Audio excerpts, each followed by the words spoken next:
اللہم صلی علی محمد وعلی آلہ و ازواجہ و اصحابہ اجمعین۔ بہت خوش نصیبی ہے ایسے لوگوں کی جو قرآن اور حدیث کی باتیں سننے والے ہیں۔ اللہ تبارک و تعالیٰ ان کی ہر قسم کی پریشانی کو دور فرما دیتے ہیں، بلکہ اتنا بڑا اللہ تعالیٰ کا احسان ہوتا ہے جو لوگ قرآن اور حدیث کی باتیں سننے والے ہیں، قرآن اور حدیث کی باتیں کرنے والے ہیں، اللہ تبارک و تعالیٰ ان کی تمام پریشانیوں کو دور فرما دیتے ہیں۔ حتیٰ کہ میں یہ بات بھی کہتا ہوں کہ ایسا کوئی بھائی جو میرا بیان سن رہا ہے، ایسی بہن جو میرا بیان سن رہی ہے، جو بے اولاد ہے، اس کے پاس اولاد نہیں ہے، اور وہ اس ارادے سے یہ حدیث کا درس سنا کرے کہ اللہ تبارک و تعالیٰ مجھے اولاد کی نعمت سے نواز دے، تو اللہ تبارک و تعالیٰ اسے اولاد کی نعمت سے بھی نواز دیں گے۔ اللہ تبارک و تعالیٰ انسان کی ہر تمنا کو، ہر خواہش کو پورا فرما دیتے ہیں۔ جو جس ارادے سے بھی اگر قرآن اور حدیث کی بات سنتا ہے، اس کا وہی ارادہ اللہ تبارک و تعالیٰ بعینی ہی پورا فرما دیتا ہے۔ آپ کے معاشی حالات درست نہیں ہیں، آپ اس ارادے سے حدیث کا یہ درس سنا کریں کہ یا اللہ میری معاشی حالت بہتر کر دے، تو اللہ تبارک و تعالیٰ آپ کو اپنے غیبی خزانوں سے اتنا مال عطا فرمائیں گے، اتنا مال عطا فرمائیں گے، 7 نسلوں سے بھی وہ مال ختم نہیں ہوگا۔ تو آج کے انشاءاللہ جو ہمارا بیان ہے اس حوالے سے ہوگا کہ اگر کتا کسی برتن میں منہ ڈال دے تو اس برتن کو کتنی بار دھویا جائے گا، اور جس کھانے والی چیز میں کتے نے منہ ڈال دیا ہے کہ اس کو استعمال کیا جا سکتا ہے یا استعمال نہیں کیا جا سکتا، اور اسی طرح اگر بلی کسی برتن میں منہ ڈال دے تو اس برتن کو دھویا جائے گا یا نہیں دھویا جائے گا، اور جو کھانے والی چیز ہے جس میں بلی نے منہ ڈالا ہے کیا اسے پھینک دیا جائے گا یا اسے استعمال کر لیا جائے۔ تو ابھی میں روایت پڑھتا ہوں، اس کا ترجمہ کرتا ہوں، اور جو احکام ان سے مستنبط ہوتے ہیں انشاءاللہ وہ آپ کے سامنے ذکر کرتے ہیں۔ عن ابی ہریرہ رضی اللہ تعالیٰ عنہ قال قال رسول اللہ صلی اللہ علیہ وسلم طہور اناء احدکم اذا ولغ فیہ الکلب ان یغسلہ 7 مرات اولاہن بالتراب، اخرجہ مسلم وفی لفظ لہ فلیریقہ، وللترمذی اخراہن او اولاہن بالتراب۔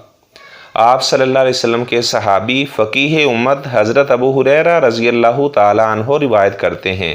کتنا بڑا احسان ہوا حضرت ابو ہریرہ رضی اللہ تعالیٰ عنہ کے اوپر کہ ہر حدیث کی کتاب میں حضرت ابو ہریرہ رضی اللہ تعالیٰ عنہ کا نام آپ کو نظر آئے گا، بلکہ جتنی حدیث کی کتابیں ہیں ہر صفحے کے اوپر آپ کو حضرت ابو ہریرہ رضی اللہ تعالیٰ عنہ کا نام نظر آئے گا۔ ان کو ان کی والدہ کی دعا لگی ہوئی تھی۔ بڑے خوش نصیب ہیں وہ لوگ جو اپنی ماں سے، اپنے باپ سے اپنے حق میں دعا کرواتے ہیں۔ اللہ کی قسم دنیا سے وہ چلے جاتے ہیں، ان کا نام قیامت تک کے لیے اللہ تبارک و تعالیٰ زندہ رکھتے ہیں۔ اپنے ماں باپ کی دعائیں لینے والے ہیں، جن کے حق میں ان کے ماں باپ نے دعا کی ہوتی ہے، کو اس کے باپ کی، اس کی ماں کی دعا لگی ہوتی ہے، کبھی اس کو زندگی میں مالی پریشانی نہیں آ سکتی، اور ایسا آدمی دنیا میں بھی عزت کے ساتھ زندگی بسر کرتا ہے، اور دنیا سے جانے کے بعد بھی اللہ تبارک و تعالیٰ نے ایسے انسان کا جو ماں باپ کا خدمت گزار ہوتا ہے، اللہ تبارک و تعالیٰ نے جنت الفردوس کی صورت میں اس کا صلہ تیار کیا ہے۔ تو ابو ہریرہ رضی اللہ تعالیٰ عنہ روایت کرتے ہیں، آپ صلی اللہ علیہ وسلم نے فرمایا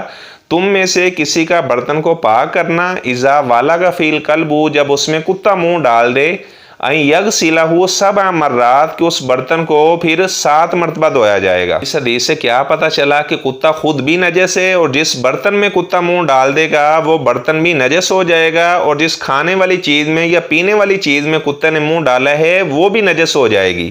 اور ایک روایت میں الفاظ یہ ہیں، آپ صلی اللہ علیہ وسلم نے فرمایا فلیریقہ، جو چیز برتن میں ہوگی اسے پھینک دیا جائے گا، اسے استعمال نہیں کیا جائے گا، اب وہ چیز نجس ہو چکی ہے۔ اور آپ صلی اللہ علیہ وسلم نے فرمایا کہ 7 مرتبہ اس برتن کو دھویا جائے گا، اولاہن بالتراب، پہلی مرتبہ مٹی کے ساتھ اسے دھویا جائے گا، اور باقی جو 6 مرتبہ دھونا ہے وہ اسی طرح پانی بہا کر برتن کو صاف کر لیا جائے گا، یعنی 7 مرتبہ ہی اس میں مٹی لگانے کی ضرورت نہیں ہے، 1 مرتبہ مٹی سے دھو لیں اور باقی 6 مرتبہ بغیر مٹی کے سارے جراثیم اس برتن سے ختم ہو جائیں گے۔ اور بعض روایات میں 8 مرتبہ دھونے کا ذکر بھی ملتا ہے۔ تو یہ جو کتا ہے یہ نجس ایک جانور ہے۔ اچھا اب یہاں سے یہ مسئلہ بھی ذہن میں رکھیں، اب قرآن مجید نے کتے کو نجس نہیں قرار دیا، قرآن مجید میں یہ موجود نہیں ہے کہ کتا نجس ہے، کتا حرام ہے، یہ کہاں پر موجود ہے؟ یہ آپ صلی اللہ علیہ وسلم کی حدیث میں موجود ہے۔ تو یہاں سے یہ پتہ چلا جس طرح اللہ تبارک و تعالیٰ نے بعض چیزوں کو حرام قرار دیا ہے، آپ صلی اللہ علیہ وسلم نے بھی بعض چیزوں کو حرام قرار دیا ہے۔ گھریلو گدھا جو ہے یہ حرام ہے، یہ حدیث میں موجود ہے، قرآن میں اس کا ذکر موجود نہیں ہے۔ اور امام ترمذی رحمہ اللہ نے یہ الفاظ درج کیے ہیں، اخراہن او اولاہن بتراب، کہ آخری مرتبہ مٹی لگا لی جائے یا پہلی مرتبہ مٹی لگا لی جائے، دونوں طرح درست ہے، لیکن یہ کسی راوی کو وہم ہوا ہے۔ اصل بات یہی ہے کہ پہلی مرتبہ مٹی کے ساتھ دھویا جائے، باقی 6 مرتبہ یا 7 مرتبہ وہ بغیر مٹی کے برتن کو دھو لیا جائے گا۔ صلی اللہ علیہ وسلم کے اس فرمان سے ثابت ہوا جو کتا ہے یہ نجس ایک جانور ہے، اور جس برتن کے اندر کتا منہ ڈال دے گا وہ برتن بھی نجس ہو جائے گا۔ اسے صاف کرنے کا پھر کیا طریقہ ہے؟ 7 مرتبہ دھویا جائے گا، پہلی مرتبہ اسے مٹی کے ساتھ دھویا جائے گا۔ مستشرقین نے اس حدیث پر ریسرچ کی، انہوں نے تحقیق کی، برتن کو انہوں نے 6 مرتبہ دھویا۔ جب برتن کو 6 مرتبہ دھویا گیا تو اس میں جراثیم موجود تھے، جراثیم باقی تھے۔ جیسے 7 مرتبہ برتن کو دھویا گیا تو اس میں ایک جراثیم بھی نظر نہیں آ رہا تھا۔ اور جو مستشرقین اس طرح احادیث پر ریسرچ کرتے ہیں تو اللہ تبارک و تعالیٰ انہیں پھر ہدایت بھی عطا فرما دیتے ہیں، وہ مسلمان ہو جاتے ہیں۔ اور اس طرح جو کتا ہے یہ ایک نجس جانور ہے۔ بعض لوگ کیا کرتے ہیں، اپنے گھروں میں شوقیہ کتے رکھ لیتے ہیں۔ اچھا کتے کی عادت ہوتی ہے جب وہ اپنا فضلہ خارج کرتا ہے تو اپنے فضلے والی جگہ پر بعد میں وہ اپنی زبان مار رہا ہوتا ہے، تو جو اس کے فضلے والے جراثیم ہوتے ہیں اس کی زبان پر آ جاتے ہیں۔ اور بعض لوگ کیا کرتے ہیں، کتے رکھے ہوتے ہیں، کتوں کو جناب چومتے ہیں، کتوں کو بوسے دیتے ہیں، ان سے پیار کر رہے ہوتے ہیں، تو جو کتے کے منہ میں اس کے فضلے والے جراثیم آئے ہوتے ہیں، جو انسان کتے کو بوسے دے رہا ہوتا ہے، اسے چوم رہا ہوتا ہے، وہ اس کے معدے میں چلے جاتے ہیں۔ اچھا جب اس کے معدے میں جراثیم چلے جاتے ہیں اس کے پھیپھڑے خراب ہو جاتے ہیں، اس طرح جناب اس کے جگر کا معاملہ بنتا ہے، دل کی بیماریاں لگ جاتی ہیں۔ بیماریوں میں اہل مغرب کے یہود و نصارہ جو اس طرح اپنے گھروں میں کتے رکھتے ہیں، جن بیماریوں کے اندر وہ مبتلا ہیں، مسلمانوں کو اللہ تعالیٰ نے ایسے موذی امراض سے محفوظ رکھا ہوا ہے۔ تو اس طرح آپ صلی اللہ علیہ وسلم کا فرمان بھی ہے، جو آدمی شوقیہ اپنے گھر میں کتا رکھتا ہے تو روزانہ اس کے اجر سے 1 کی رات اجر کم ہو جاتا ہے۔ بعض لوگوں نے کہا ہے کہ جب کتا برتن میں منہ ڈال دے تو اسے 3 مرتبہ دھویا جائے گا، تو جب آپ صلی اللہ علیہ وسلم کی حدیث میں 7 مرتبہ کا ذکر آ گیا ہے تو کوئی اور کون ہوتا ہے اس طرح کا فتویٰ دینے والا کہ اس برتن کو 3 مرتبہ دھویا جائے؟ اس سے تو جراثیم ہی ختم نہیں ہوں گے۔ میں نے بتایا کہ جب سائنسدانوں نے اس پر ریسرچ کی تو 6 مرتبہ جب برتن کو دھویا گیا تو اس میں ابھی بھی جراثیم باقی تھے۔ خوردبینوں سے انہوں نے مشاہدہ کیا، جیسے اسے 7 مرتبہ دھویا ایک جراثیم بھی اس برتن میں موجود نہیں تھا۔ اچھا آگے ہم پڑھتے ہیں کہ بلی کا جھوٹا اس کا کیا حکم ہے۔ آپ صلی اللہ علیہ وسلم کے صحابی ابو قتادہ رضی اللہ تعالیٰ عنہ روایت کرتے ہیں، قال رسول اللہ صلی اللہ علیہ وسلم فی الحرہ، آپ صلی اللہ علیہ وسلم نے بلی کے بارے میں ارشاد فرمایا، انہا لیست بنجس، یہ نجس نہیں ہے۔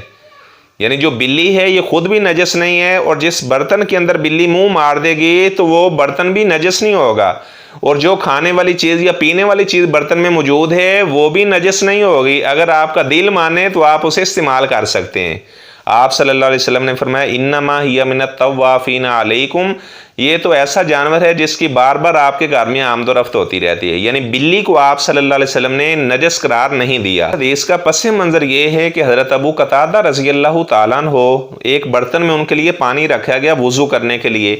جب وہ وضو کرنے کے لیے آئے تو دیکھا ایک بلی اس پانی میں سے پانی پی رہی تھی، تو ابو قتادہ رضی اللہ تعالیٰ عنہ نے وہ برتن پکڑا اور اس برتن کو بلی کی جانب جھکا دیا تاکہ بلی آسانی سے اس برتن سے پانی پی سکے۔ ابو قتادہ رضی اللہ تعالیٰ عنہ اس بلی کو پانی پلانے لگے تو گھر میں ان کی بہو موجود تھی، تو اس نے تعجب کیا اور وہ کہنے لگی کہ آپ اس طرح بلی کو پانی پلا رہے ہیں، اس کے بعد جو پانی باقی بچے گا اس کے ساتھ آپ وضو کریں گے؟ تو پھر ابو قتادہ رضی اللہ تعالیٰ عنہ نے اس روایت کو بیان کیا کہ آپ صلی اللہ علیہ وسلم نے فرمایا کہ بلی نجس نہیں ہے، جس برتن میں بلی منہ ڈال دے گی وہ برتن بھی نجس نہیں ہوگا، اور جو بلی کا جھوٹا وہ مشروب ہے یا کھانے والی چیز ہے وہ بھی نجس نہیں ہوگی۔ آپ صلی اللہ علیہ وسلم نے فرمایا کہ یہ بلی جو ہے اس کی گھروں میں آمد و رفت ہوتی رہتی ہے، اس وجہ سے آپ صلی اللہ علیہ وسلم نے بلی کو نجس قرار نہیں دیا۔ آدمی کا دل مانے وہ بلی کا جو جھوٹا ہے جس میں سے بلی نے بھی کچھ کھا لیا، اگر اس کا دل مانے وہ کھانا چاہیے تو کھا سکتا ہے، وہ چیز نجس نہیں ہے۔ میں اللہ تبارک و تعالیٰ سے دعا کرتا ہوں جتنے میرے بھائی اور جتنی بہنیں بھی یہ حدیث کا سبق سن رہے ہیں،